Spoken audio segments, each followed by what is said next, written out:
Hey, I'm Marina. And I'm Emily. And I've seen everything in the Sex and the City empire 10,000 times. And I'm starting fresh. So I'll be woman-splaining the show. And I'm along for the ride. But there's a twist. We are starting with And Just Like That and working our way back to the beginning. So in other words, we're watching it backwards and in high heels. This is City and the Sex.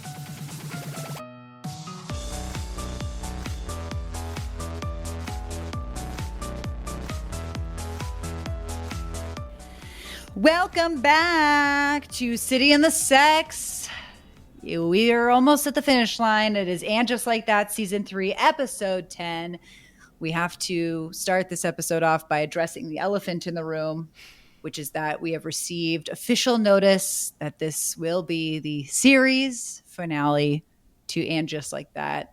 I have so many thoughts. I think I've got three thoughts, okay? Three main thoughts. Three main thoughts.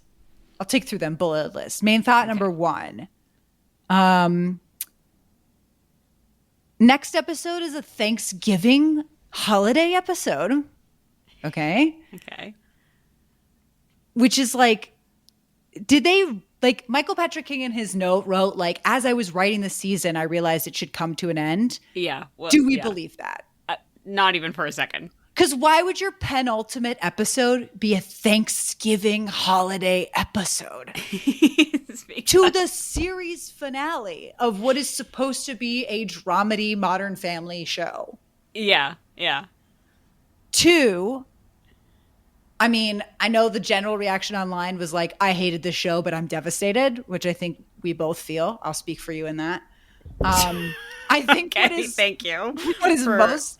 Assuming. Like the thing I will forever come back to is just like, what a waste. Like, I think that's what's most devastating to me about this series coming to an end is, as you know, I'm like the forever optimist on this show. And so I'm like, this is going to be it. Yeah. This is going to be it. This is how this thing is going to go down. A nightmare. And I forgot thought three. It'll come to me. You're just still in shock. I'm still in shock.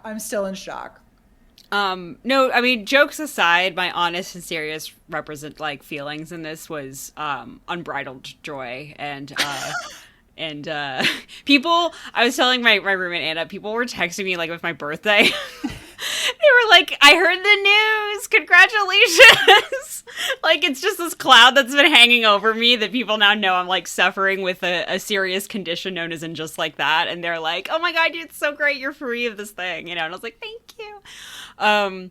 Which I think is hilarious. But yeah, I'm free. I have no, I guess also like, I have no, stakes in it, obviously. You know what I mean? And like that was kind of something we talked about when we first started this show, was like you had all of the stakes, right? You had all of the emotional stakes going into this spinoff, and that's why Michael Patrick King was like, oh, well, people like you don't like it because you're like too attached. And then I come in where this means nothing. You know what I mean? So like, and it still means nothing. I mean, we're gonna hopefully continue to go back to our original mission, which is to watch Sex and the City backwards. I have not forgotten it. I would like to return to it. We will. And you know, I think even then it'll be wonderful, and I will enjoy that show a lot. This show will still not have attachment to me. You know, I just don't have the nostalgic pain attached to it. So I can only feel the joy and amusement of the situation. That being said, I can empathize with how complicated this is for you, who has been waiting by the phone, basically, that kind of just like, I'm just waiting for someone to call and tell me this has all been a dream, and we're firing all these writers and Michael Patrick King, and we're going in another direction, and it just never came. I would also like to shout out this thread on Reddit. I don't know if I want to admit yet if I was the one that posted it, because I want to out myself. But I posted, and just like that funeral thread, everybody make a goodbye toast. And we got That's 140 genius. Responses. Oh my God. And can I just share some of the top ones or whatever? That is, first of all, I'm clapping. Standing, clapping, saluting. Thank you. But go ahead, yes.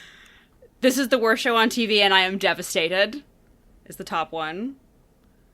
I'm so bored I could die. Let it burn and salt the earth so nothing else grows from it. I'm going to save that one for last because that's a longer one. Sorry, I can't. Don't hate me. Nice. I won't miss MPK's doo-doo ass writing, that's for sure. Doo-doo ass. Interestingly, okay. May your life be as good as Charlotte's eyes are wide.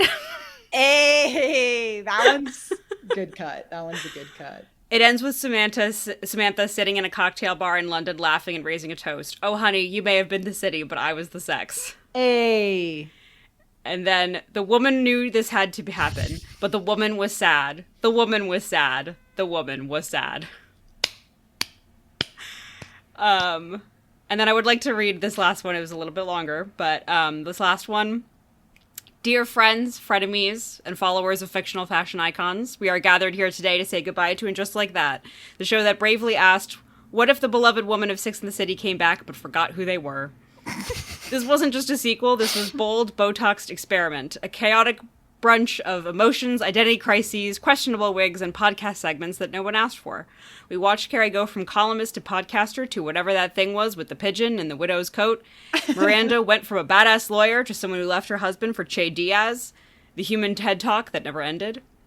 And Charlotte, she was still Charlotte. God bless her and her perfectly curated charcuterie boards. Yes, there were moments of heart, there were moments of growth, there were also moments where we stared at the screen and whispered, oh no, please stop.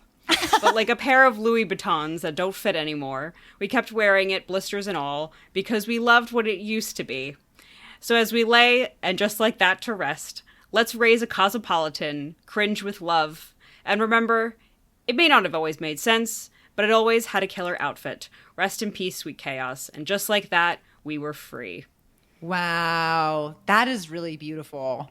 That last one is from the account Not Safe for It's NSFW or NSF Yes Please. Okay, thank you. And a genius screen name, you know? Yeah.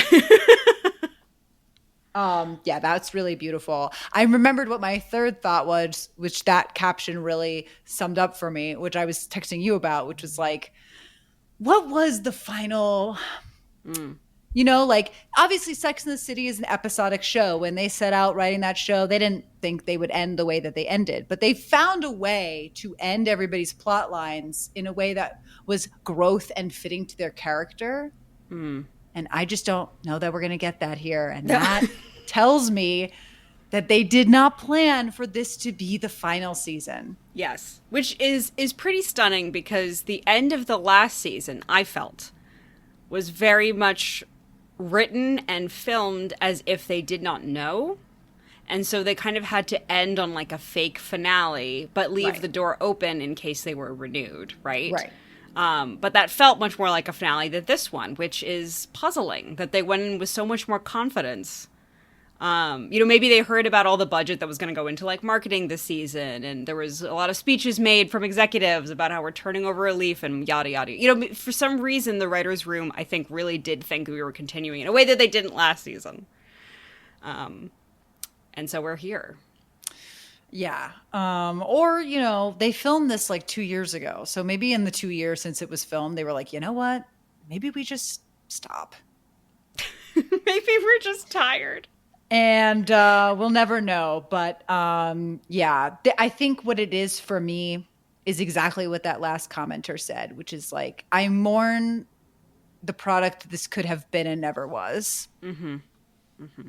Yes. It'll kill me that, you know, I remember when I finished the series and then I was going on to watch the movies and people were like, don't watch the second one.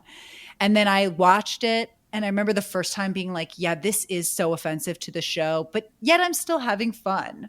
Mm-hmm. Like, it is offensive to maybe every single group in our world globally, but like, I'm still having fun. The girls are still who they are, you know, like it's still what I know and what I love. And that's what has been devastating about And Just Like That, is that it never quite was there. Given how bad the second movie is, do you think, I mean, what would you have felt about a third movie that just did? If Samantha was in it?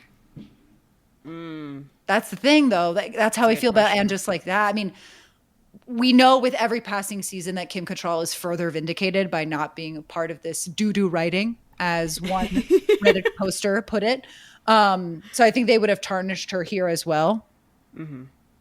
But yeah, I think that they should have, and when I say this, I mean no damage to Kim Cattrall. I think they should have done that third movie when they wanted to do it originally, soon after the second one.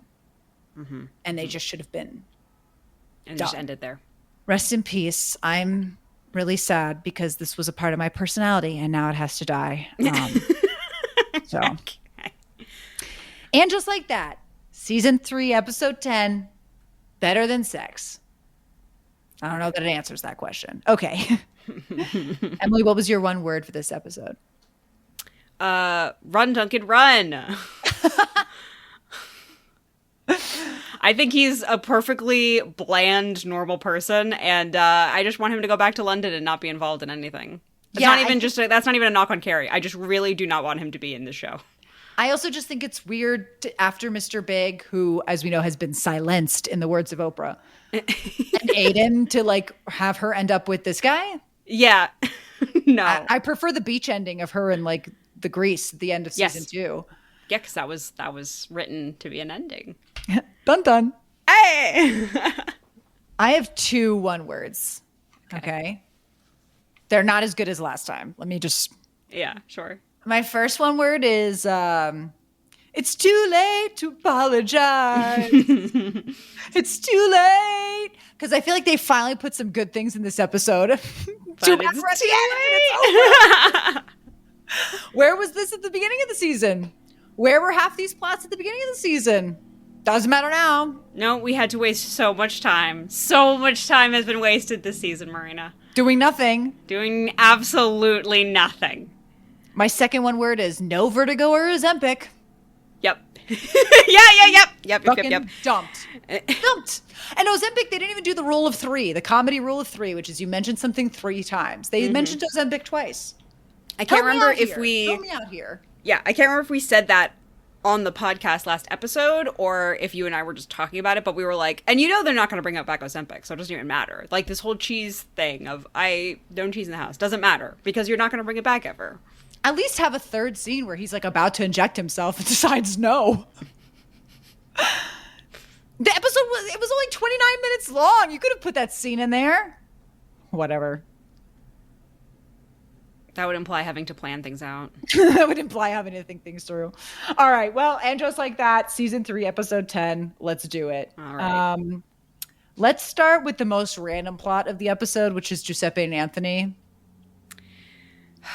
Okay. Again, I felt like this was actually really good, but it just took a left turn in this show where I'm like, is this show? Yeah. I don't know. No, don't let them gaslight you into telling you that this is normal behavior. This is a normal show thing to happen. So Giuseppe and Anthony, we cut to them deep into sex, and then they get a knock at the door, and then Giuseppe's don't answer the door with a hard on. So they built a prosthetic for Anthony to slap his penis down to say "down boy." I'm not making that up. They say in the writers' podcast. And he answers the door, and long story short, a neighbor punctured the gas line. So they need to get a hotel. And then Giuseppe's like, we don't need a hotel. You can move in with me. And Anthony's like, what a nightmare. Then we cut to Giuseppe's apartment, and it is a nightmare because his roommate, who was rumored to be some artist who works at Whole Foods, is actually just a freaky puppeteer who has made a Giuseppe puppet with a ginormous penis. Yeah. That Giuseppe is not disturbed by at all because he's asexual. A word we know nobody on this writing staff knows what it means. No. Even though he has a line afterward trying to give a definition. Anthony, asexual. As in, he doesn't feel sexual attraction to other people. He pulled that off of Google. The writer wrote this. Good luck convincing me. I'll say Anthony has one good lines here, which is you told me he was Whole Foods, not Old Foods. The sadness in your voice when you have to do this. And then we cut to, again, Giuseppe and Anthony at his apartment. And Anthony's like, why don't you move in with me? And Giuseppe's like, no, that would be too fast. And then he goes to go to the bathroom. And we get a horrifying scene for this show. Like, horrifying to a level where I'm like, they were trying to lighten up the episode and it backfired because they made the episode this is really dark, really dark, which is that this guy is masturbating to the puppet, which I think would be fine if it was filmed in a comedic way. Like, I almost want the thing we were talking about last time, which is the classic and just like that joke, which is like, oh, I didn't realize you were masturbating in here. Yeah. Instead, it's like horror strings, the zoom in on the Giuseppe puppet's face, and then just the sound effect of like slapping skin and a man being like, unpleasant.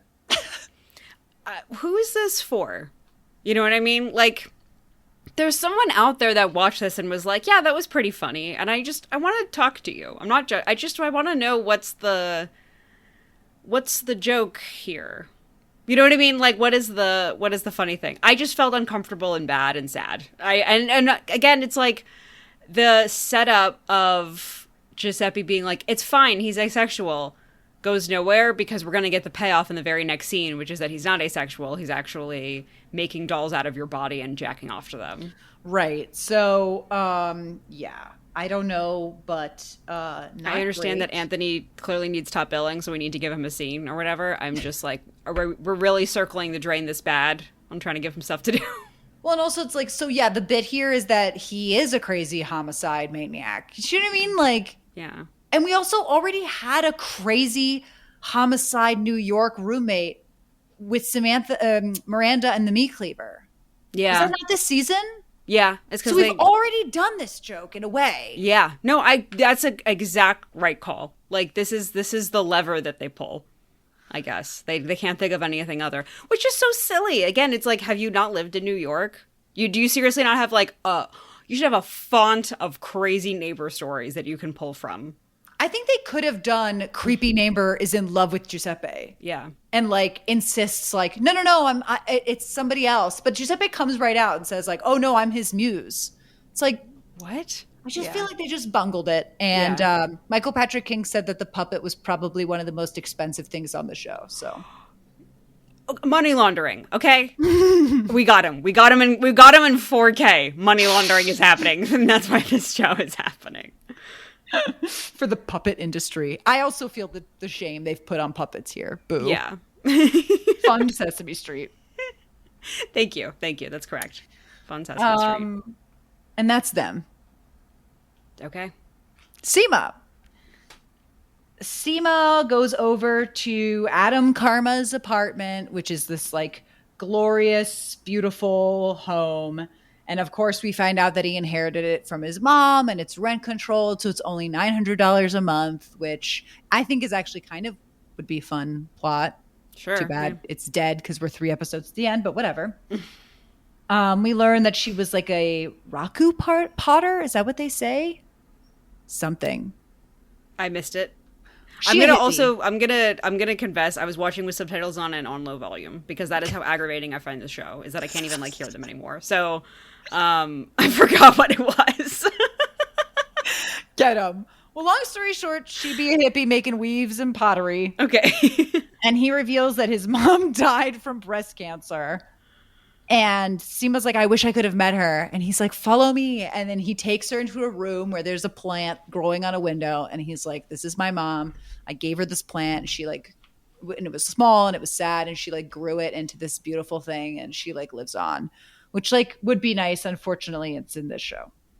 So it's just the entire idea of it is slightly degraded from just being associated with it. It's tainted. Yes. Yeah. So then Seema and Carrie are out having a drink, and she's like, that'll be what tanks our relationship, mommy issues. And I was sitting there being like, this man opened his heart to, I get that her thing is that she can't have intimacy. I understand. We get it. But like Samantha would have like made some jokes, would have like, you know, because that was Samantha's problem, you know, but she wouldn't have been like, ugh, mommy issues. No, I think she honestly would have embraced it. Right. Like, she would have made a joke and been like, on the plant. Yeah. I've never fucked someone's mom. Let's do it. Yeah, yeah. You know? She would have been like, this guy has mommy issues. You know what? I could get used to hearing that. Like, you know, or like ordering a guy around, whatever. Yeah, I'll be mommy. You know, like, she would have just embraced it because, like, Samantha was a positive person. And the people who tried to make this claim that Seema is replacing Samantha, I don't know if the writers have said that. I don't know where this claim or is just the fans, but I'm like, I just don't agree. And I've only seen one season of Samantha because Seema is just like negative all the time. Yeah. Yeah. So she's like, the apartment is a shrine to his dead mom. And then, of course, Carrie's like, it's the living family that's the problem. And I'm like, girl, you don't know anything. Don't talk like that. She has a conversation with Carrie that we'll like touch back onto. The last thing here in this scene is that she's like, oh, do you want me to drive you back to yours? I hired Rocco back. And I'm like, we're not going to. What is the point? What is this? I was like, what a throwaway. Yeah. Like, couldn't we have had another scene where she like puts on another upbeat song and she like goes to get Rocco as opposed to just like, oh, and he's back. Like, I know I suffered consequences 2 episodes ago, but now I'm fine. Yes, exactly. This show drives me crazy. Every episode exists in a vacuum. Consequences don't matter because they'll be either deleted or undone like 2 episodes later. So it's like, well, why should I care about anything? I don't know, but even Rocco. Justice for Rocco. Justice for Rocco. Then we get maybe one of the more infuriating scenes of the whole episode, and that's coming off the heels of the puppet masturbation, which is that Seema like wakes up in the middle of the night, presumably post-sex, to have a cigarette. They show us that there are 2 windows, one with a plant in it and one without a plant.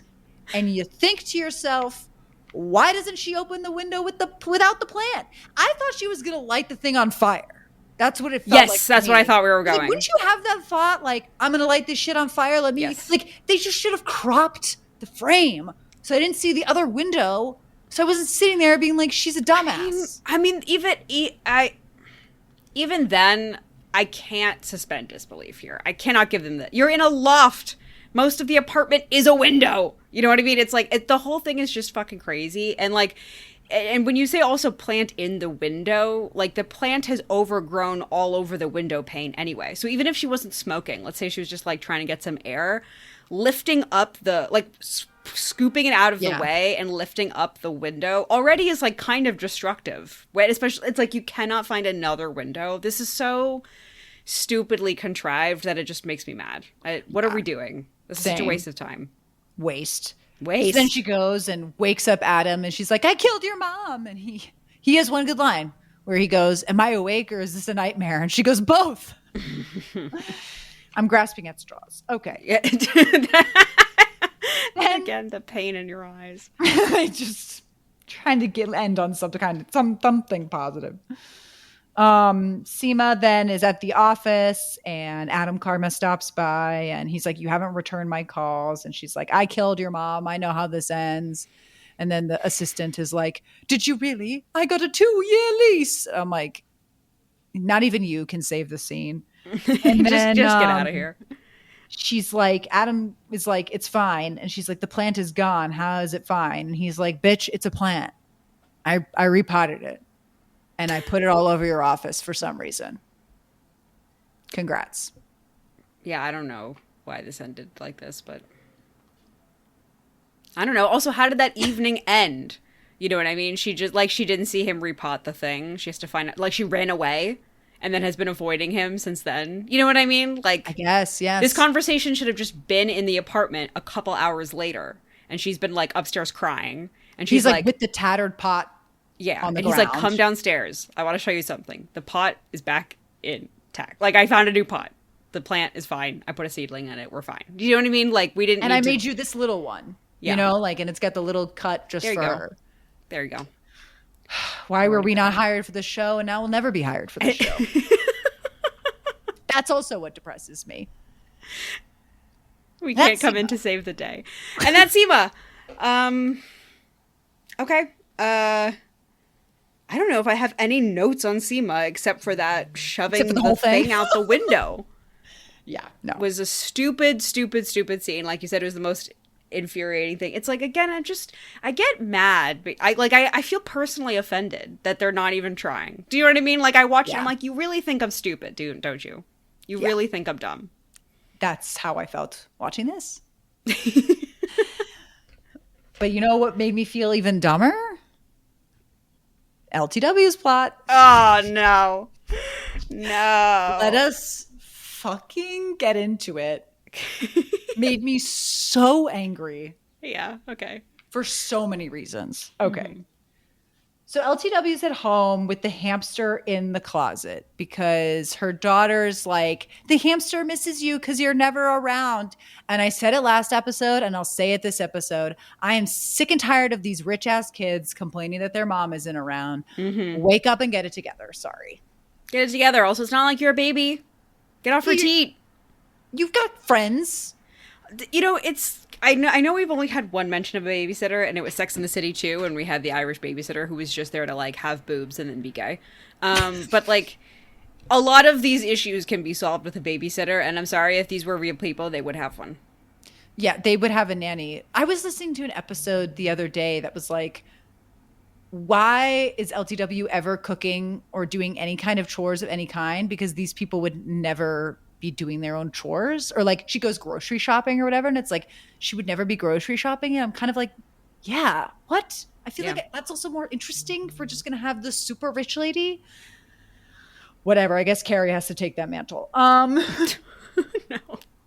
So basically what we learn is it's the usual. She's got a doc event in DC and he's got campaign events, and they also have some sexy flirting here where, you know, he kind of like leans in and gets like really kind of like, haha, with her. And she's like, oh, we don't have time to fit that in. He's like, I always have time to fit that in. Ha ha ha.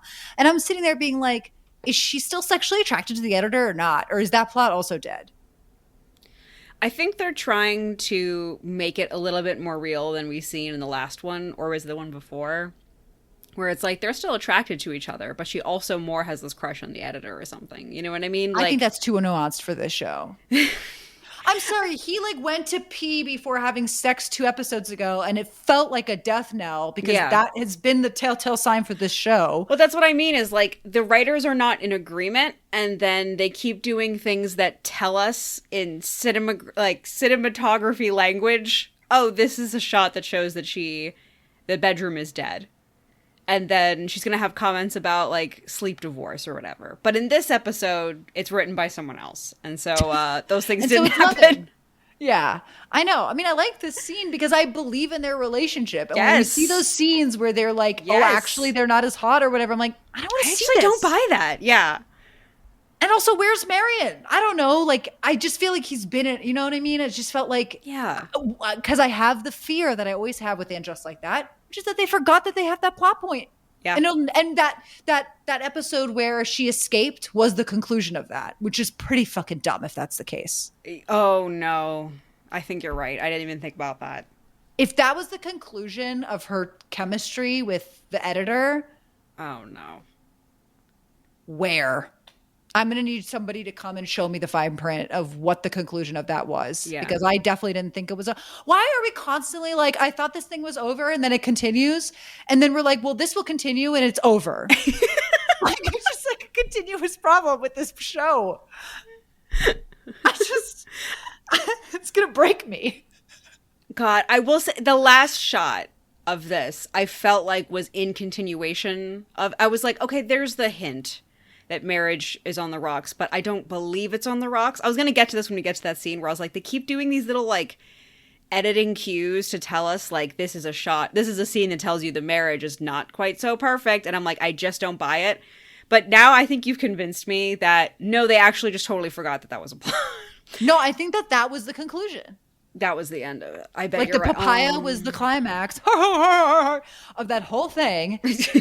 And then her ditching in the middle of the theater to like get the Obamas or whatever on the phone, like is the conclusion of that, which like, what? We'll see. We'll see. I didn't think about that. I hope not. Well, then LTW comes home and discovers that her daughter released the hamster for a walk and it is lost in her closet. And while she does sort of go on like a full freak out here, she is within her right because that would kill the hamster. Yeah. It could die. Yes. I feel like I'm not saying parents should yell at kids, but what I am saying is I would understand if somebody yelled in this situation because like it is the life of a hamster. Yes. Yes. And then, of course, Chris Jackson's mom is in town. And so she sees this freak out and is like, huh, a mother talking to her child like this? Like, and then she says something like, I knew. And then she goes, come on, let's go away from mommy dearest. I'm like, she's there to be the DHL delivery guy, the table for 5, you know, like he's there to be like, wow, that was a blow up from the mother character. Let's leave the scene, child. That, and also when Lisa Todd Wexley goes, like, she goes, how could you do this? You're so stupid. Yeah. Normal. Then she goes, I'm furious. I'm like, yeah, girl, I got it. Yeah. I'm angry in this moment. Where's my travel deodorant? My overall complaint with this whole thing is I needed an apology scene to the daughter. Yeah, no. I'm hoping we get that next episode, but given that next episode is literally fucking Thanksgiving, we're not getting it. No. So this was all a waste of our time, once again. Mommy's busy, but mommy's doing what she loves. And mommy still loves you. You know, something. Nope. I feel like they're trying to highlight that, like, Chris Jackson's mom's going to be a bitch in a later scene. And like, even though LTW was a bitch here, it was justified. But again, too nuanced for this show. Mm-hmm. I don't think anybody picked up on that. Absolutely not. And also could have used I'm sorry, mommy yelled. Mommy's going through a lot, but because mommy is a 3-dimensional person and women should be 3-dimensional people. And isn't that in branding with this show? No. Women can have it all, ladies and gentlemen. Look at this woman who has it all. Anyway, Chris Jackson comforts her. Mm-hmm. He's like, you're a human. You're not going to be super mom today. And that's that. Fuck your child. He's like, who cares? Then we get maybe the most offensive scene of all time, which is the LTW Chris Jackson family is suddenly preparing for election night because it's election night. Here we go. Hot take. This should have been a whole episode. Yeah. What? Why are we doing Thanksgiving when we could have done election night? Come on. We're wasting time on the wrong things. When they were like, come on, it's tonight. I was like, whoa, is everybody going to go to the election? Like, yeah. What is this? And then it was like, no, we're going to get this like comedic jump cut that like spoofs the 2016 election. Yeah. My dream. That's definitely how I wanted all of this to end, was in an off-screen like joke and weird jokey reference. So good. Great. Great. Love that. He was out of the margin of error. God. Who's enjoying this? His mom is a cunt to him. Yes. And says, why did you run if you didn't think you could win? Because, Wexley's always win, and he is demoralized, poor Franklin the turtle. And then LTW tries to lift him up in the same way that he lifted her up, but he doesn't respond to it at all. And that's the last we see of him this episode. So I guess he's just angry until Thanksgiving. Yeah, and they're going to, like, discuss it at Thanksgiving, like, weeks later. Yeah, that's what I was going to say about the last scene was, like, him not really responding well. I don't know how to interpret because, once again, nothing really carries over unless they, like, decide to, and sometimes have totally different interpretations of what we saw. So, like, I don't know how to interpret this shot of him, like, not responding well or whatever. You also passed the working class line. Of course I did, because... Again, it was another 2016 joke that I was like, dear God. The working class swayed the vote. I know I'm not supposed to read too much into it, but it is a cheap imitation of this kind of like a coastal elite versus like, rural America 2016 thing. But it's like, we're in New York, first of all. And then second of all, like, the working class can't sway the vote. They are the vote. You stupid child. I'm just oh, like, the actual common pores voted, and that's why we lost. Yeah, it's like, okay, yeah, he is a rich billionaire, so Also, yeah. they don't know. Nobody knows who fucking comptroller is. I barely know who mine is. Yeah. And then he was arrested going to an ICE facility, and I was like, oh, I guess that's my comptroller. Congrats. Yeah, exactly. I don't know. They voted for whatever sign they saw last. They don't know who your dad is. Sorry. I just can't believe.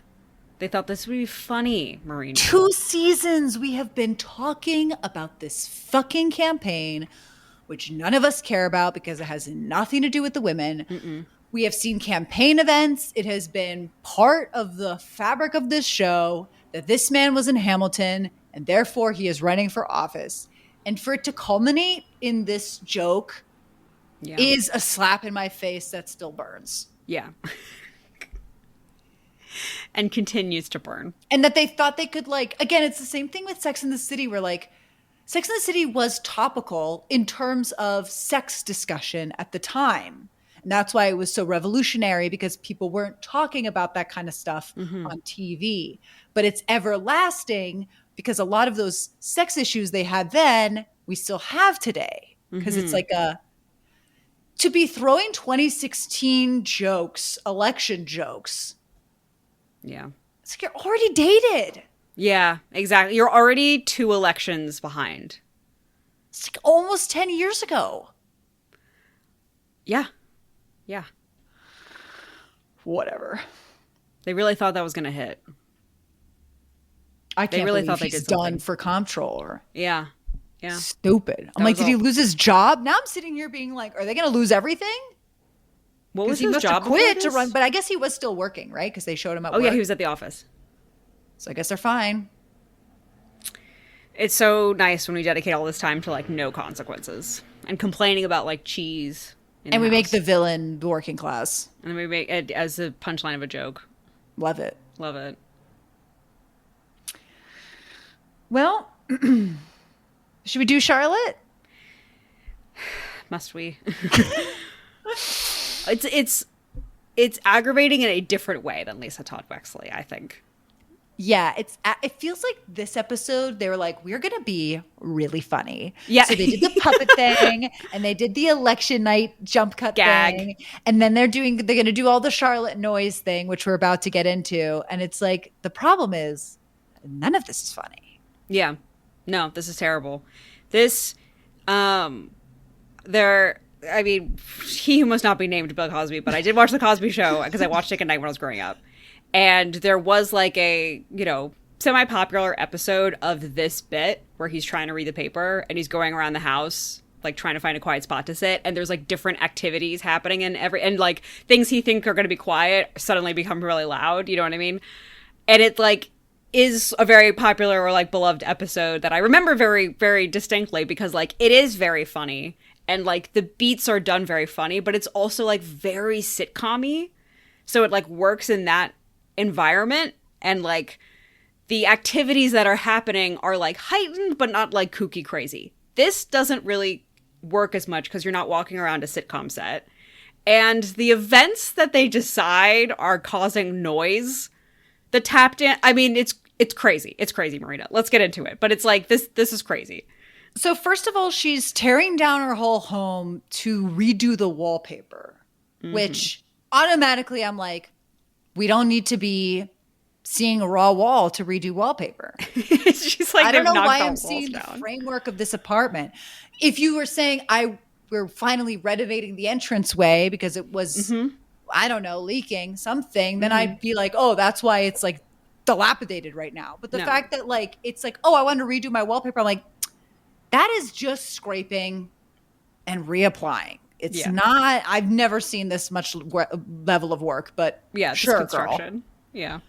Then Harry's in the other room with the TV sports on full volume, yelling because the construction guys are loud, to which I ask, get some noise canceling headphones. And then I thought that was going to be it. But when they throw the 2 kids being like, these are the only hardwood floors in the apartment and we have to practice tap dancing, I was like, it's too much. No. I'm sorry, but like, I'm sorry, because I was just like, oh, those floors. Like, so scuffed. I'm like, do it on the sidewalk outside. Jesus. Or just like, don't actually wear tap shoes when you're practicing. Save them for the studio. Jesus Christ. You're destroying those floors. You're supposed to use them on an actual studio floor. You can't just like, you know what I mean? I was like, oh my God, they're so damaged. And I thought that was going to be, Charlotte was going to come out and yell at them, but she's like, well, can you just do it more quietly? I'm like, you're redoing the wallpaper while they are destroying your beautiful hardwood floors. I just couldn't believe it. And they're like, Marina, I couldn't. I'm aggravated. Yeah. Again, I just ask why, and why. Yeah. And do something funny, have it be motivated. Nope. Not in this show. Nope. Can't think of anything better than this. We're like rebuilding the house outside. Man is yelling at sports because it's his only trait. Children are tap dancing right outside my room on my hardwood floors. Anyway, so Charlotte was trying to get silence because she bid on a psychic cleansing session with this woman for a silent auction. And so she's supposed to have this like mindfulness meditation with this woman who insists on being off camera. This is pretty relatable. I've definitely done like interviews for jobs where the other person has insisted on being off camera. And I'm like, this is weird. I guess I'll just speak to the void. Yeah. Yeah. So like it's relatable, but too late. It's a relatable, funny thing. Too late to apologize. But also the payoff of this is not going to be worth it. But let's get into it. So she has to reschedule, given the noise. Mm-hmm. Okay. She's in a scene with Miranda later that we will get to.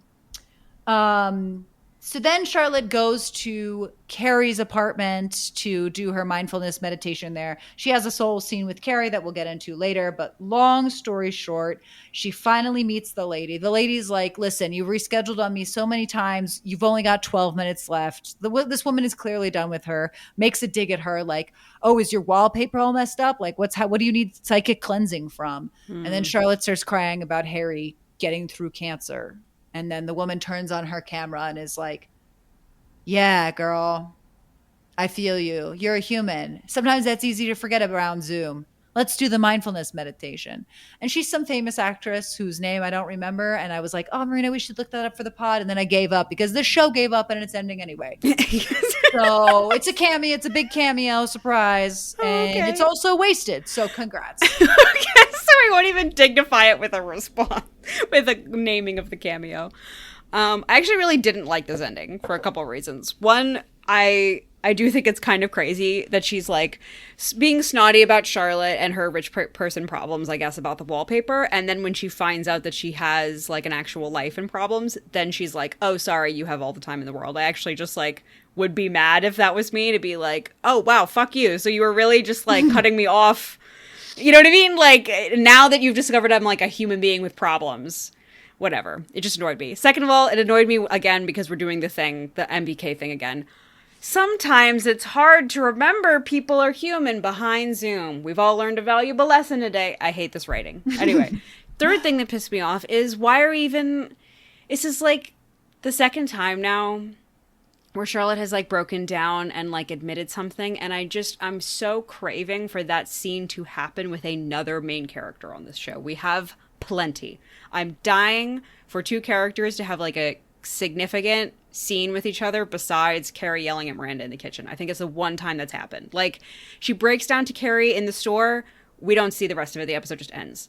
Here, she was at Carrie's house. Have the conversation with Carrie instead. You know what I mean? Like they're your friends. I'm sick of people having these moments with like other people. You know what I mean? I want these girls to interact. I'm so starved for it. The show's gonna end. And we couldn't make fun of mindfulness meditation. Yeah. Because that's the whole purpose of this plot, is to make fun of mindfulness meditation. Yeah. A thing that needs mocking right now. And yet they want their cake and eat it too. Because we need to make fun of the mindfulness meditation and then we also need to have a sweet, we're all human here, have a hug moment that happens. We need both. We need this woman to be a quack and also like have a humanizing moment. I fucking hate this show. Okay. as I'm going through it because I have like senioritis. Because now that I know that it's ending, I'm like, yep, empty pages on a wall. Yeah.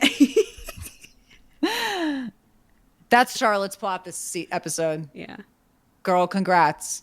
I realized something the other day in our captions, which we write, try to be funny, read them sometime. We put 2 in a row that was like, Charlotte has a good scene. And that's basically been her the entire season. Is just God. One good scene every episode. Not a plot. Yeah. Just one good scene. Yeah. Yeah, sad. That's right. Oh my God. I hadn't thought of that. Jesus. Rip. I'm yearning for the lesbian babysitter. Okay. And then we have Miranda. This is the one where I'm like, why didn't we have this at the start of the season? You know, like I think we don't even have time for this. Such juicy fodder that we're just going to run out of time for. Anyway.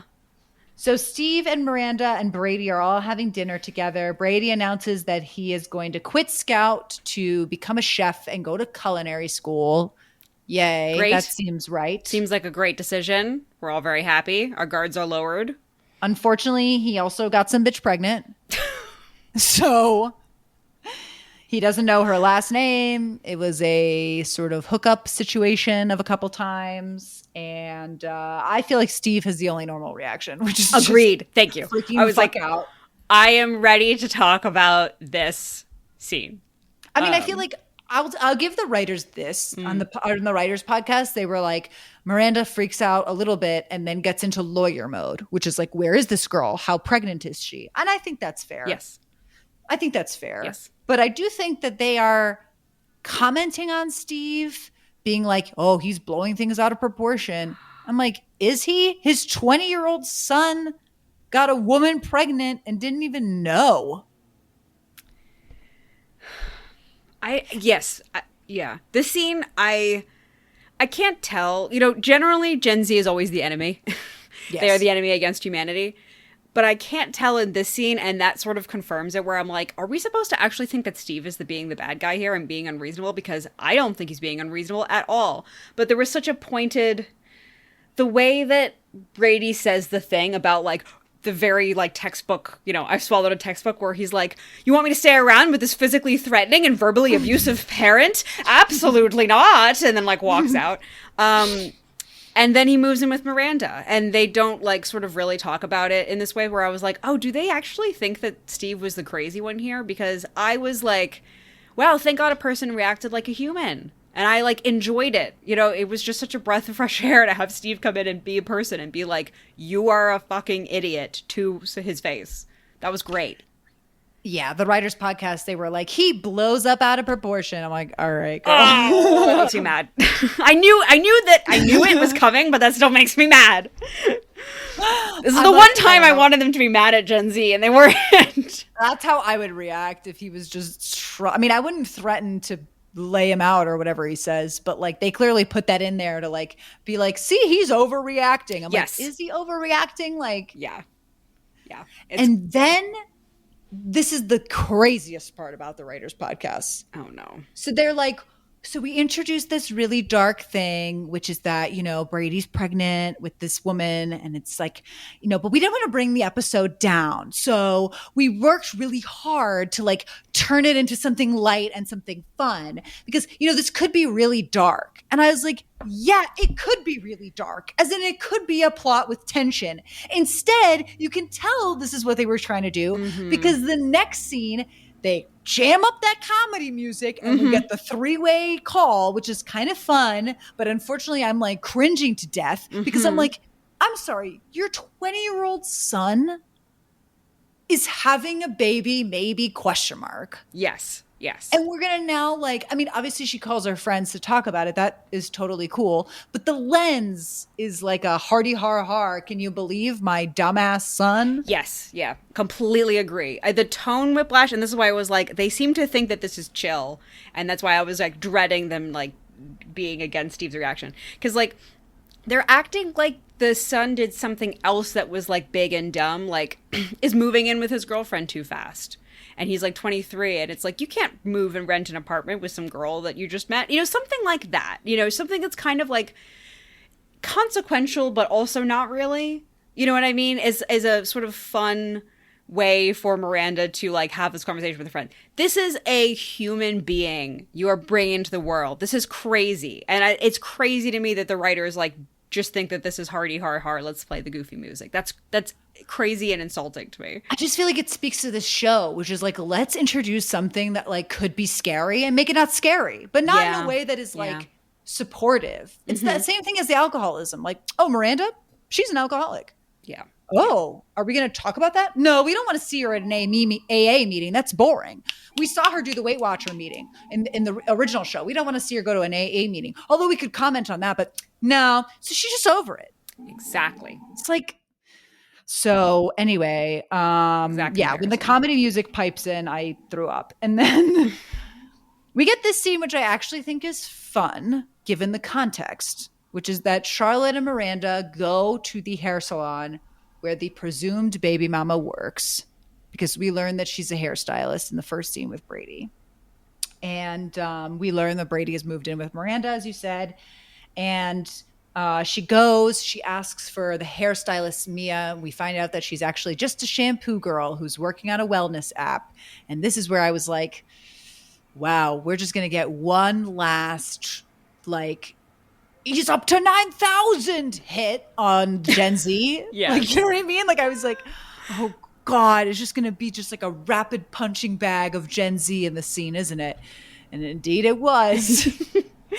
We got that one joke. Let's keep doing it. We're all, for old time's sake, because we know that the show is ending. Let's give them a finale of our hatred of Gen Z that we know the fans want. So first of all, I want to point out that Mia, the baby mama, is played by Ben Stiller's daughter. And as you'll recall, Steve's mom is played by Ben Stiller's mom. So that's kind of a fun, incestuous trivia fact for you. So Miranda gets in the chair and Mia starts shampooing her hair. Miranda starts asking her questions. We get some pretty egregious fart sound effects. This is a callback, I'll say. Miranda has an episode in Sex and the City when she's pregnant and can't stop farting. It feels like the puppet, tonally out of place, especially because the sound effect is so like, we just bought a fart machine from like a joke shop and pressed play. Yeah. How did you feel about it being a callback? I didn't know that. Okay, so when it started happening, I was like, oh, yeah, I do remember Miranda had farts in her episode. And then I was like, I can't wait for Emily and I to rewatch that episode to see how it worked there and how it didn't work here. Mm-hmm, and that was my thought. Because they don't understand context at all. And they're like, if we do that again, people will be like, hey, it's that thing. They'll do the Leo DiCaprio meme of him being like, hey, that's the thing. Yeah, well, as someone who didn't realize that was a callback until now, I thought the scene sucked. I was like, what is this? It just felt like a really cheap attempt at making me laugh, is to like, what if we put in some like funny fart sound effects? I'm like, we're really scraping the bottom of the barrel to try and get a joke in here. I love laughing at farts. I love laughing at farts. Yeah. And I'm sitting there being like, okay, now she's farting in a public and it's her job. Like, I don't know. I felt bad. Yeah. I'm like, I feel bad that this woman is pregnant and dumb and farting. Yes. Yeah. This is pitiful. So she says that she tells a stranger that she would have had an abortion had it not been a double Libra, which is so her vibe. Rip the whole generation of Gen Z. What do you think that someone made that joke? It's a bad joke, but made that as a joke to Michael Patrick King or one of the writers, and then they put this in here of like, yeah, people really talk like this now. Can you believe the astrology thing is just so big? Yeah. And then we also like, I feel like Miranda asks the fair question to Brady, and maybe not directly to the baby mama here, but in general, where she's like, how does she know it's your kid? Mm-hmm. Brady's like, why would you even ask that? And it's like, well, that is fair, I guess, unless you know you're her only fuck buddy, in which case you would say, well, I'm her only fuck buddy right now.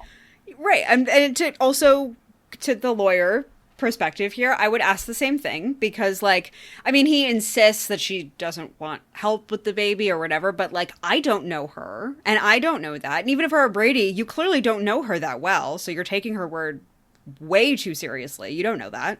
Babies are expensive. And you're legally on the hook for this thing. Like, she can come for you for alimony. And then, like, if I'm Miranda, I think it's a totally fair question to be like, hang on. Like, how does she actually know that you were the baby daddy? Or does she need someone who she thinks is going to pay for this kid? Do you know what I mean? I think that's a totally legit suspicion to have. Especially after she says to her, you know, the father, he's fuck buddy status. I don't know, that I'm not trying to say she's a hoe. I feel like that's what they're trying to comment on, which is like Miranda calling her a whore. And it's like, we're not saying she's a whore, but what we are saying is that she doesn't seem to have a consistent fuck buddy, because if he was her consistent fuck buddy, that would be the thing. You'd be like, well, I've been fucking her for the last month or whatever, or like I fucked her for a month 9 months ago and then she moved on to, you know what I mean? Like there would have been something. Right, exactly, right. And if you're like, she is somehow so sure that it's him, that somehow implies to me that it's only been him, but they don't say that. Like, again, like you're saying, they're trying to like make this sort of thing about her sleeping around and judgment around it, but I don't think that at all. I think Miranda has a very natural suspicion to have from her position, and I don't, you know, if she is sleeping around, I don't understand. So I have a lot of question marks around this. Whatever. I have a lot of question marks. But basically, she asks that question, and Mia's like gets touchy about it, and then Miranda admits that she's Brady's mom, and so Mia hoses her down in the face with the shampoo water gun thing, and then she goes, "You have to be a Taurus," and tries to walk out and leave, and then Miranda, to like, I would say actually in a very gentle way, is like, well, listen, I don't know what's going on between you and my son, but if he is the father of your baby and you're having this baby, like, we would like a connection in some way. We would like to be here for you in some way, which she doesn't have to do. No. And then she's like, you know, we want to support this little boy or girl. And then this woman has the audacity to be like, you're so binary. And then farts as she walks away. And in the Michael Patrick School of Acting, somebody off screen goes, Jesus Christ, Mia. And we end the scene there.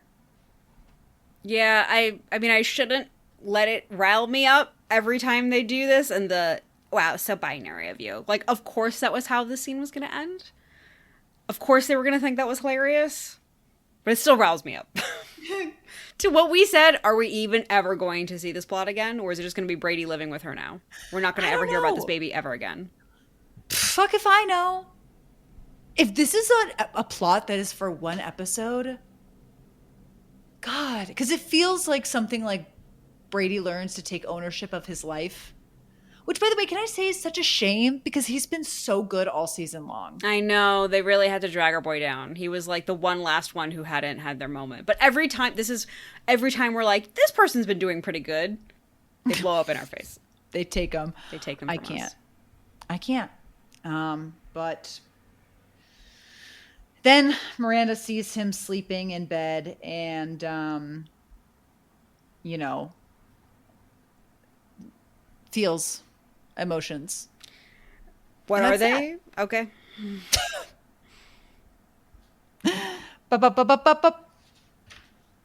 All right. Let's get into it. Okay. Carrie and Dunkin' Donuts. Carrie's at her computer. I want to point out nitpick number 1 right off the top here. All right, here we go. She talks about how the woman is commenting on how the summer is gone and autumn is here. And on the writers' podcast, they make such a point where they're like, well, we didn't want her to rush into Dunkin'. So we wanted to show, because everybody knows we were in summer and now we're in fall. And so clearly time has passed.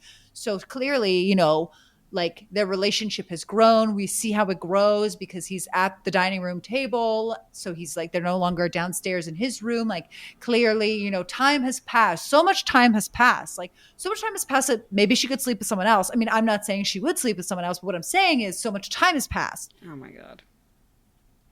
At the end, when she's commenting on Duncan as the woman, she writes, "The woman felt the lasting touch of summer on her face." Who is the summer metaphor?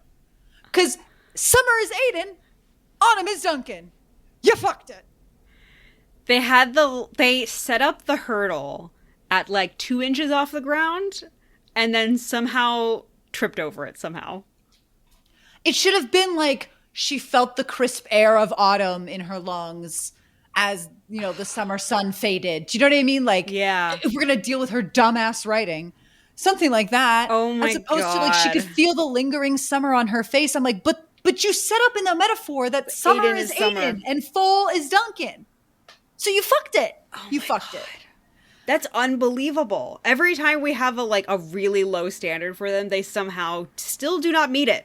Like, yep. I was ready to come in here and complain about how the only thing Carrie's writing seems to be is weather metaphors. Like, every time we hear from the woman, it's like the rain has cleared. The sun was coming out. As night fell, she was unsure. Like, it's just about nature and weather. It's like very, you know, I'm in 7th grade, I have learned what a metaphor is, so whatever. But even that they cannot do right, because to your point, it's like they have still even fucked the metaphor because they have forgotten which one is which in the metaphor and then messed it up. That is unbelievable. Now I have a new thing to be mad about. Thank you. You're welcome. I didn't catch it the first time around, but the second time around, I like really caught it because I was paying attention to the dumbass voiceover because I hate it so much. And I was like, God, they couldn't even get this. Especially after the writers' podcast was going on and on about how much time has passed. So much time has passed, you guys. It's like, I could have seen the time pass. I don't know. Whatever. Instead of wasting all that time with Aiden. Who said that? So autumn is here. The woman has returned to herself, as she says, and she turned her pain into productivity. Writers' Podcast went to great length to show that Carrie's surrounded by a historical dress and historical pictures on the wall. Because she's like, you know, she's made her writing space into like, you know, what she's working on, which is like, I feel like that's just never been Carrie's process. I don't know. Whatever. She's got side bangs now, so she's moving on. Okay. They note that in the Writers' Podcast too. Oh, great. And very important. She's also decorated her home. It is lacking, say it with me, a picture frame of Big. Okay. And, a picture frame of who? We end on the voiceover of, she had done all she could. She had done all she could. She had done all she could. Which I thought was dumb. And then we get into a whole scene about whether it's dumb or not. And then Duncan is like, it's perfect. It says how, you know, she's uncertain or whatever. And I'm like, at this point, this man is just desperate to get into this woman's panties. He will say fucking anything. He really... Even in his delivery, maybe it was intentional as a silent protest. And if you know what, if it was, good for him. But he really delivers it and talks like a creative writing instructor, again, for a middle school. And it's like, good job, Sarah. Wow. And the way that that's so good. That's so smart. You know what I mean? Like, and then that person goes home and they're like, yay. That is and I say this with detail because that was me. I was that child. Who learned what a metaphor was and was like, oh my God, my creative writing is so good. That is what this feels like. It's Duncan being like, oh, you said summer to represent the love interest. Wow, that is like so powerful and impactful. You know, it's like, yeah, you're being nice and bullshitting, right? You're talking to a child, right? That's why you're talking like this, right? Not a grown woman who has more bestsellers than you, apparently. Also, we get the little tidbit that the woman's lover died from an untreated previous wound. Dear God. And it's like, you know, they thought they were smart saying that because they said they were smart on the Writers' Podcast. And it's like, oh, God. I want these people, you know what I want from the Writers' Podcast? I want to ask them what other things do they watch and what inspired them to be a TV writer. I would love to know what their media diet is, because like if they are sitting here oohing and awing and jerking themselves off over this, I'm like, do you watch other shows though? Do you watch White Lotus? What are you consuming that this is like brilliant? Anyway, I'm gonna interrogate them for money laundering, and this is gonna come up in the interrogation. So we learn that she's keeping him behind his own book. Like he's like late on his own deadline because he's been helping her so much because she's been so prolific. We get a little joke here where he's like, she wanted a scotch. She wanted a scotch. She wanted a scotch. I'm like, he's mocking her to her face about her shitty writing, but I guess it doesn't matter. They get into their little tit for tat where she points out that all his plots are written for him. And I was sitting there being like, well, you just hijack other people's lives and write it for yourself. So hey, get her! But get her ass! I guess to prove that she is dumb. And I cannot believe that he didn't immediately call her out on that line. I was like, oh wow, babe, that is so arrogant. And also you walked right into it. And then he didn't be like, fuck you. Can I say, though, he does in a way where the writer's room is too dumb for it. They're like too smart and too dumb, because then he goes, I wonder if he wasn't here, what I would be reading, which is basically being like. Yeah, that's true. That is remember like when Miranda pointed that out and she freaked the fuck out of her? And now this stranger, who presumably she only has a writing relationship with, also sees it, and it's like charming and endearing. Yeah. Oh. What a girl's girl Carrie is. What a girl's girl. Also so insulting to be like, your stories are written for you, as if he's not doing like immense amounts of research that like Carrie we know doesn't know how to do or care about, even if the set designer is trying to convince us that Carrie does research. Set in 1846. I know years. Okay. So then we cut to that scene between Seema and Carrie, where Seema's complaining about mommy issues, and Carrie is basically like, she's going to go write with Duncan, and she's like, oh, I'm really happy to finally actually have a writing partner. I've never had a writing partner. And I think Seema maybe says something like, what if he's more than a writing partner? And she's basically like, no, men have always seen me as sexy or cute, but they've never seen me as smart first. And so like, he really sees me the way my friends see me, which I have not seen. Yeah. And maybe, yes, he puts your writing first. Whereas like, yeah, I would say maybe her other boyfriends don't put her writing first, but. Yeah. Can you give me the official take on Carrie's self-read here about her dating life? Well, I mean, I think here's the problem is that Carrie's original writing, the columns, come from her personality.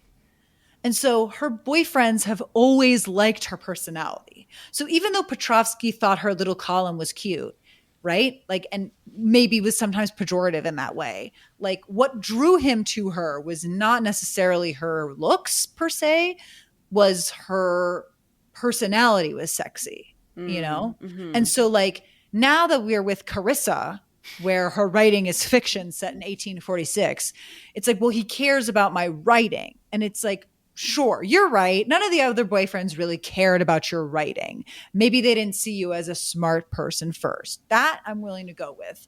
But they did latch onto your personality, which is what made your writing. Like the reason people read Carrie columns was for your take on the world, Yeah, that is a really, really good point. So I was sort of confused about this scene. I felt like they were trying to land this message of like, he sees her for her intellect, unlike everybody else. And I'm there kind of like, I don't know that Carrie's ever been known for her intellect. I'm so sorry. Yeah. Like, and I'm not sitting here calling her dumb, but like a little bit. I mean, this is the woman who like didn't financially plan for anything, like is buying Manolos. Like, I wouldn't say that her wit is definitely her top talent. And I would say all of her boyfriends have recognized her wit. Mr. Big laughs at her jokes. Petrovsky laughs at her jokes. Like Aiden laughs. Like they have all recognized her wit, and that has always been her talent. Now that we're with Carissa, though, who gives a fuck about her wit because she's writing about fiction set in 1846. Yeah. So that's my take on that. I think it's that is such an interesting point. I'm going to think about that now when I go back and see Carrie with the boyfriends too, of just like, but the really interesting distillation of like, the writing was from your voice. It is like equivalent to your personality. They're reading it for your take and your like witty writing, but they're not reading it because they like, it's not your intelligence necessarily that is the thing. And it's like, your intelligence is your personality. People are attracted to you because your personality is intelligent or whatever. I don't know. Just you said it better than I did. I'm in awe. That was correct. Yeah. So long story short, I was confused, as I am always with the show. It's coming to an end. Yeah.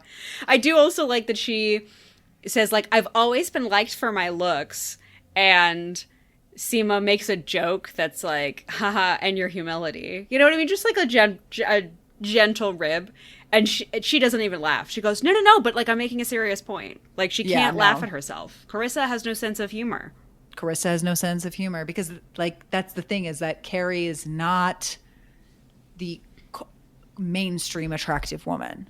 That's like the thing about her. That's like why Big, you know, we haven't gotten to that first season of Big, but when we get there, you'll really see what I mean, which is like, you know, Charlotte is the prototypical beautiful woman of the 90s. You know what I mean? Like the Charlotte from the show that we know. That is like the dream woman. Natasha looks just like Charlotte. Like that is the dream woman of the 90s. So then you put Carrie next to that and you're like, she has a magnetism to her. Mm-hmm. That is what makes her alluring. That is what makes her sexy, you know? But in the way that it's described here, it makes it seem like people have always like longed for her body, which I don't necessarily think is true. Yeah. I mean, she has Sarah Jessica Parker.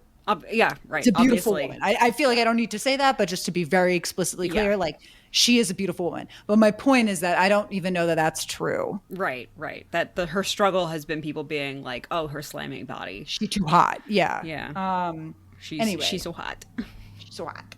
So then Duncan is drinking at Carrie's and the printer isn't working. He does the famous reboot where he plugs and unplugs it from the wall. Congrats.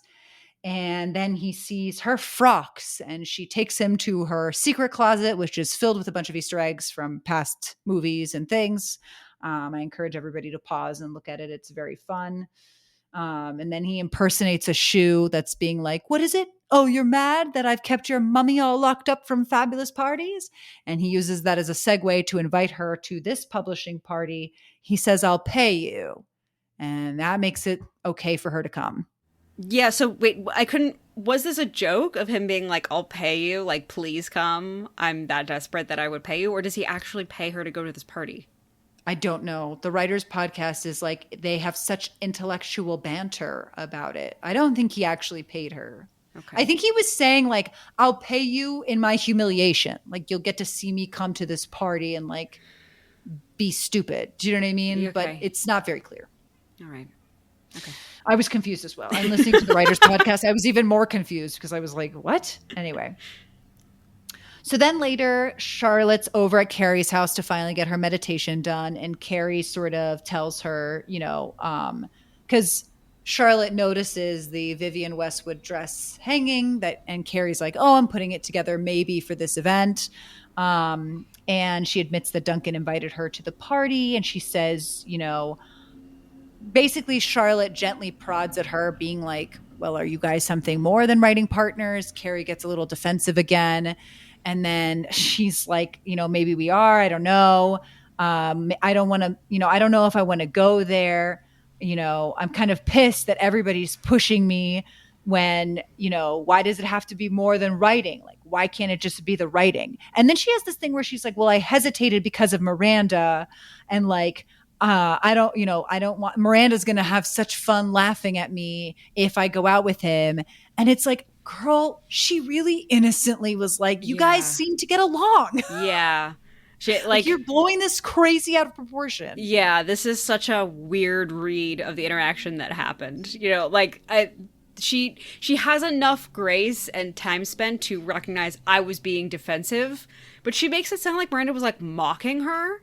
And Carrie was like vehemently denying it and now like is afraid to admit it. And I'm like, if anything, Miranda was kind of encouraging it. Right. I'm like, Miranda wants this is what I wrote in my notes. I was like, calm down. So then we get this scene where Charlotte's like, well, and if she does mock you, then fuck Miranda. And everybody was like posting this screenshot online being like, oh my God. And I was like, I don't think it's unreasonable for a one-to-one conversation to be like, listen, if you know, our other friend is going to react this way, then fuck them. I think that's like I don't know. I couldn't get into why people were freaking out about Wait, this freaking scene. out how they I thought it was think like what it is. they thought they were taking it seriously, like she was being like mean to Miranda. Yeah, or being like, wow, Charlotte's saying fuck their friend. And I was like, guys, have you been watching this show? I can tell you haven't been watching this show, because if you've been watching this show, then you know it doesn't matter. Yeah. What a weird. Right. Anyway. So Carrie meditates on that. We see her at home later. She's in like a boring gray suit to go to the party, which I actually love the suit. It's like, wait, put that back on? You were like, actually, this rocks?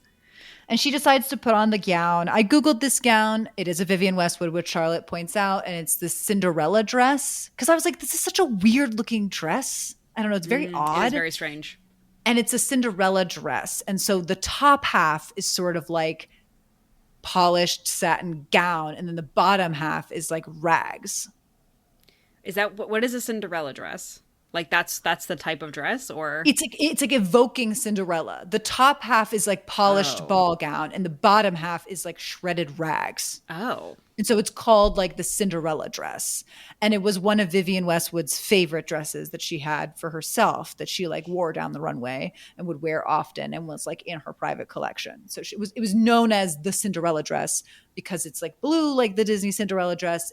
It evokes a lot of the similar kind of, you know, the top is sort of glitzy, the bottom is sort of rags, you know. But it's a very odd looking dress, and I don't like the jacket on it. Yeah. And I don't think it looks good on Sarah Jessica's figure.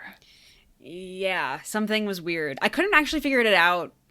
You might be right. I couldn't figure out why this look was very strange. I think it was like, I was like, maybe it's because no one else in this place is dressed even remotely like this. They're all in like evening cocktail business casual. And, but like, I think there was also something about like her hair, which was like a mad, wild, all over the place thing. Like something was wrong, but I think you're right that it's like something is like not fitting here.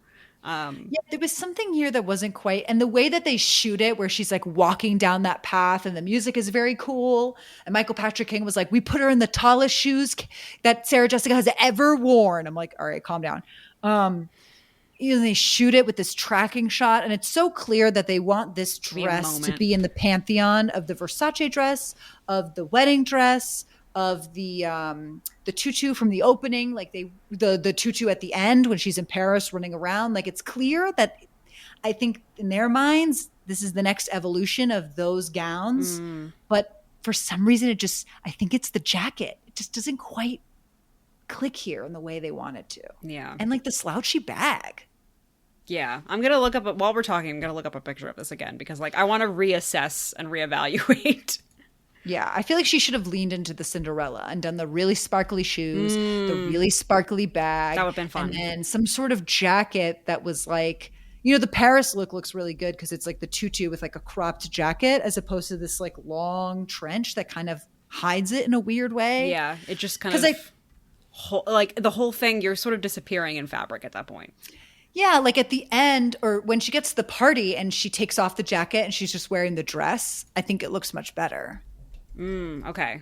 You know, but there's something about it and the jacket proportionately that I feel like makes her look dumpy. Okay, I'm looking at it. Literally never say about Sarah Jessica Parker. Who is literally the a last twig, thing I would use to describe her ever would be dumpy. No. She's very much in the like yeah, no, I see what you're saying. I'm looking at the picture. The jacket is like a trench style, but not actually. So it's just poofier than even a trench would be, and it's like way too long. It totally just eats up everything. And then, yeah, I think there's something about the satin top, which for some reason, maybe it's just the way it's shot or whatever, it just looks cheap. And I think that's what's like being unflattering, is it kind of like doesn't look well made for some reason. And then the bottom is tattered rags. So that also doesn't, like, there's just something about it that I know why they chose this dress, because it mirrors the tutu at the beginning, mirrors the tutu. You know, it's sort of, it's Vivienne Westwood. It's just, but for whatever reason, it's just not quite clicking for me in the way I think they want it to click. I think because those other dresses were just straight up glamorous. And this dress with the raggedy bottom, it's hard to like see the full glamour of it, you know? Yeah, I agree. But rest in peace, Vivienne Westwood. I think Vivienne Westwood looked great. If you look at the pictures of her wearing the dress, okay. I think it suits her really well. Also, she didn't wear a jacket over it. So, like, anyway. I'm going to look it up while you speak. And everybody listening should do that too. This is fun. So, long story short, we learn that the publisher is Duncan's ex-wife. We learn that she cares about Carrie Bradshaw. Apparently, they've been dying to get her to go to these events, and no one can get her to go anywhere. I don't believe that, but sure. And she's like, I don't even know why she would come to this one. It's not even a good one.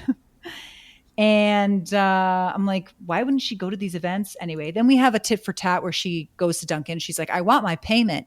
Is it going to be in made up currency like crypto or pounds? And then like laughs at her own joke. And I'm like, girl. So then Carrie and the publisher and Duncan are all talking again.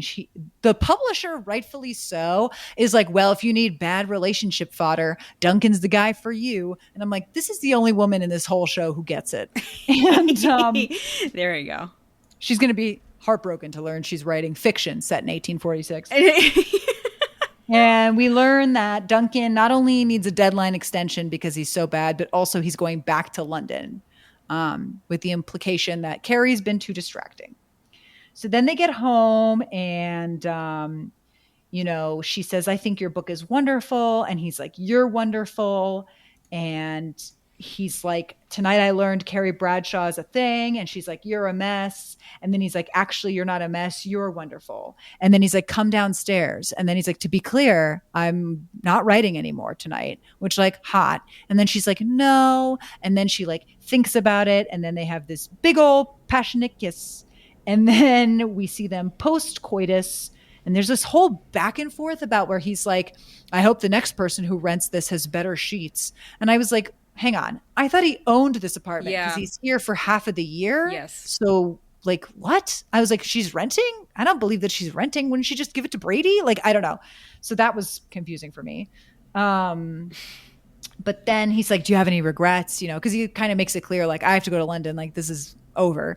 And she's like, the only regret I have is cutting the paragraph you told me to cut. Ha ha ha ha ha ha. And then he says, what will happen to the woman? Because we care. And she says she'll die. Girl, That's wake up. So funny. It's so funny. It reminds me of like I didn't read the first Twilight book. I think this is in Twilight or maybe sometime in the series, but someone was trying to explain how Bella is like, supposed to be like Miss Boring blank slate character, but then like goes 10 steps further and is like just weird. Like apparently a character is like, oh, what's your favorite color or something like that. And she says like, it changes depending on the day. And then they're like, all right, so what is your color this time? And she goes, brown. And there was like, I just found it so funny. Like, I'm sorry if I'm quoting that scene wrong or whatever, but it's just like that idea has stuck with me so much. If they're like, I'm not like other girls, like whatever. And it's like, all right, so what's your favorite color? Brown. I feel like Carrie is that type where she's just sort of like, oh, I'm so complicated or whatever. It's like the woman has such an intriguing, mysterious, adventurous life. Well, how does it end? She dies. I'm also like, that doesn't make sense in the context of this book. Like depressing, like why? What do you end with a death? Partner who dies in war, like, and then moves into a new house, and then it's autumn, and then she dies. Like, what is this book? What is this book? Why would it end with her dying all of a sudden? And then he's like, if I could make one last suggestion, I think she should live. And I'm like, God, okay. God, they really think they're so clever. It just pisses me off. It's so hard to watch a TV show that is just writers jerking themselves off. I can't do it. Well, the last jerk off line is where he's like, I've been so preoccupied with people who are dead. And finally, I'm preoccupied with someone who's living. And you're like, dear God, let this scene be over. And then she goes, ugh, you're such a writer. And he goes, so are you. And it's like, finally, somebody's respecting her writing. And it's like, you have not earned this. And just like that, sorry to say. Not to be rude, but these writers really need to hang out with some actual writers. Say it for the people in the back. And then we get the dumb voiceover, which I pointed out, and it ends on how wonderful, how wonderful, how wonderful. Which, bitch, you can do that once in a book. You can't do it twice. You cannot do the same. Instagram poetry may be shit and the same and boring, but like if you make that post twice, you will get roasted. And that is the episode. We got two left. We end our podcast as we end all our podcasts with our high and our low, our rose and our thorn. Emily, what was your low of this episode? What was your diarrhea? Man, that's so hard because there's actually oh man.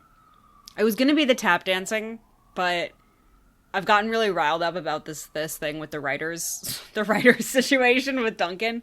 I think it's going to be that. I think it's going to be the constant awe over how interesting and talented and funny and pretty and beautiful and kind Carrie Bradshaw is. That is the most boring ass character, Sarah Jessica Parker. I know you want to like seem like you're perfect and infallible or whatever, and so you've like taken over this character, but it sucks to watch. It's boring, and it also makes me sad because Carrie Bradshaw was such a fun character, and I hate Carissa. So yeah. my official take is going to be the Duncan scrunching up the sheets and going, "What's happening with the woman? What's going to happen?" That whole scene. I think for me, it's got to be the 2-season culmination of election night not being the last episode. Mm-hmm. That seems like a fucking misstep to me. Sorry.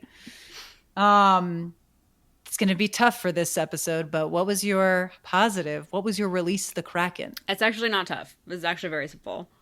It's Steve saying, "What the fuck is your problem?" to Brady. That rocked. Dad of the year. I'm just looking over everything and just being like, there's nothing for me to find solace in. Yeah, I know. It's so There's bad. nothing for me to find solace in. Dear God. Yeah. I've never been this stumped. That one, and that one's so good. I'm like, I could say the SEMA plant thing, but like, it's so lame. It's really. I don't want to. That's kind of a stretch. That. You got to mean it. You don't give him a pity. Like, pity be like, rose. oh, good job. I think I'm gonna jerk off to myself and say catching the fact that Duncan is both summer and fall. The rose is myself. The rose is the friends we made along the way. I don't think there was anything in this episode that I guess the plot of the baby mama is interesting to me, but conceptually, the thought of it is interesting to me, but not the execution. How about the hamster CGI of the hamster running across the floor and Chris Jackson running after it? Knowing Michael Patrick King, it was probably a real hamster that they spent thousands of dollars to do that one shot. So. Well, this has been And Just Like That, Season 3, Episode 10. We got 2 more. Hang in there. We got two more. If you've had enough, but you want more of good things, then go on over to our YouTube channel at Chiocciola in Italian, at Sister Pigs. Find us, watch our Baldur's Gate videos, have a great laugh, had a good har-har, go back to the OG show. I can't wait to get back to the OG show and remember what was good in life. And until next time, bye.